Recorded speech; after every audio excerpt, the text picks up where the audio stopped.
fire sign, Aries, Leo, and Sagittarius, kumusta po kayong lahat? Okay, so fire sign, maraming salamat po sa walang sawang pagsubaybay sa ating pong daily horoscope. And kung ikaw ay bago pa lang sa ating channel, mag-subscribe na po kayo guys. And i-click mo na rin yung ating notification bell para lagi kang updated sa ating mga bagong upload. And sa mga interesado po sa ating private reading, ayan, iiwan ko na lang yung link ng aking Facebook sa atin pong description box below. Tignan muna natin guys, ano ba yung overall energy mo. What I mean, focus ng energy mo ngayong araw. Focus ng energy ng mga fire signs. So guys, meron tayo ditong, ayan, pag-aayos.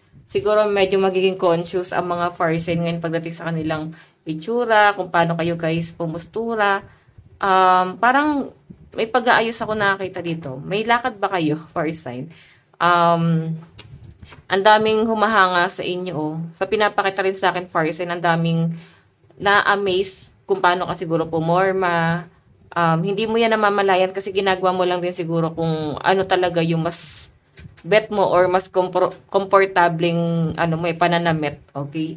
So, marami guys humahanga sa inyo. Kaya nga ito, maraming umiidolo. May nakikita ko parang may magmo-mall, window shopping, mamamasyal. So, parang ipapamper nyo lang guys yung sarili nyo, no? Magre-relax na, alis muna sa mga parang nakaka-stress na mundo. So, nakikita ko sa inyo guys yung parang sobrang kalmado ng energy nyo ngayong araw. So, 6 of Wands, ang ganda nito guys. Wala akong nakitang any negative energy na pwedeng mangyari sa inyo ngayong araw. Kasi, okay naman siya. Siguro yung negative lang is parang puyat or napagod ka siguro sa lakad mo. Okay, makaka-feel ka ng pagod. Okay? Yan yung focus ng energy mo. Siguro, mas fire sign, no? Mas focus mo yung ayos mo, yung pag-ayos. Okay, baka meron kang pupuntahan, pwedeng travel abroad. Ayan. Basta meron ka paghahandaan dito. Tignan pa natin fire signs. Okay, ito pala muna. Sige, ito na lang. Overall energy ni fire sign.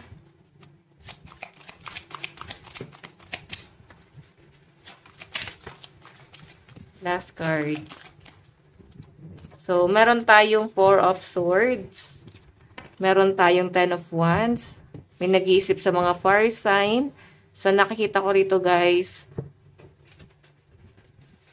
May nag-iisip sa inyo. Nakukonsensya rin tong taong to. Siguro natatauhan to fire sign. Tignan mo, 4 of Swords, 10 of Wands. Siguro ang daming sinabi sa inyo. So, I think, eto kasi the Fool, new beginning, mas ang focus mo talaga is yung pera mo.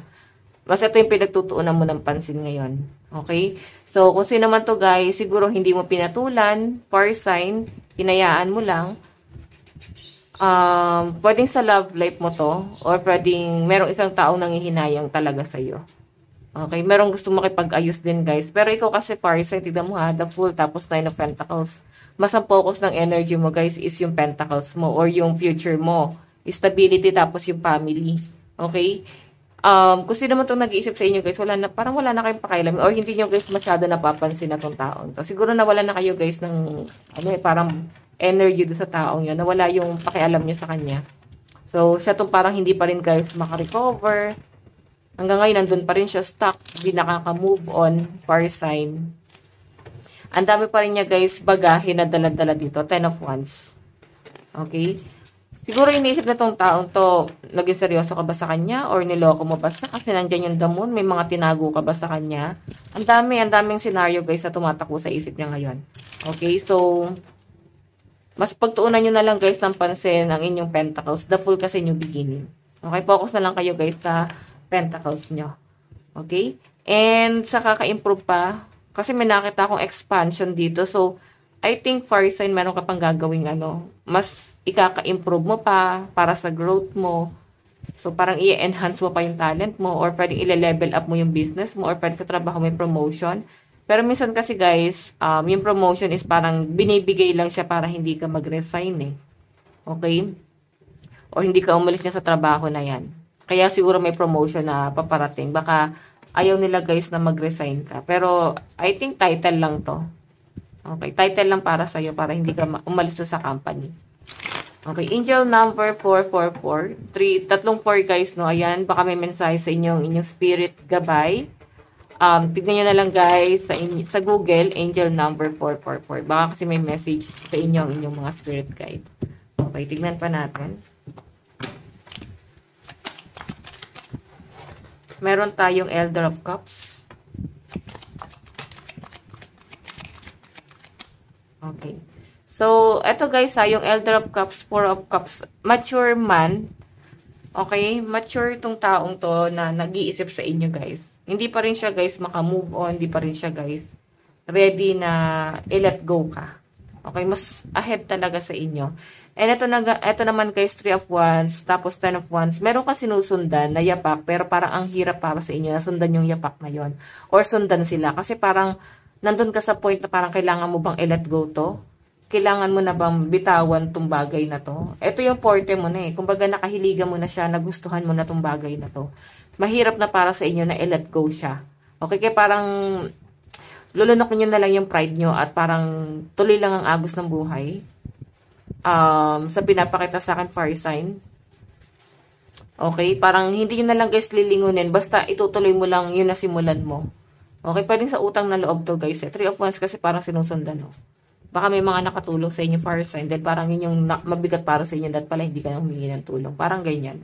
Okay, so meron tayo guys the Fool and 7 of Pentacles. New beginning to guys pagdating sa Pentacles mo. Kasi ito talaga yung focus ng energy mo.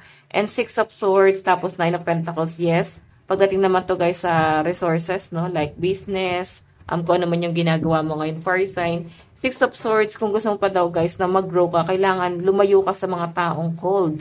Yung mga taong wala naman guys ibang sinasabi, kundi negative. Tapos masyado na kayo guys kinokontrol. Ang dami na guys sinasabi.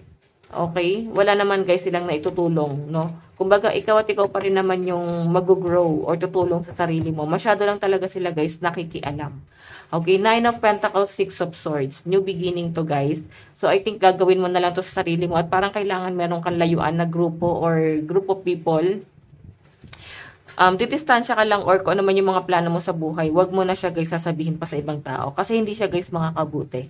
Okay, hindi siya makakabuti kasi pwedeng sila pa yung magiging hadlang para gawin mo yan. Tignan po natin ano naman ang inyong advice for sign. Meron tayong emotion are running high. Ask yourself if it is worth it. So, I think medyo naging emotional yung iba sa inyo. Nahihirapan kang kontrolin yung emosyon na yan.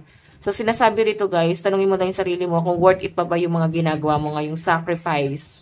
Okay? Yung existence mo, okay pa ba siya? Worth it pa ba siya? O yung existence ng ibang tao na masyado nakikialam sa buhay nyo is okay pa ba siya? Baka hindi na guys worth it. Baka kailangan is mag-let go na talaga. Okay, lucky number nyo guys is 31 and 13. Ayan o, 31 and 13. Ito lang naman fire sign ng inyong reading bukas po ulit. God bless and love you all. Bye-bye po.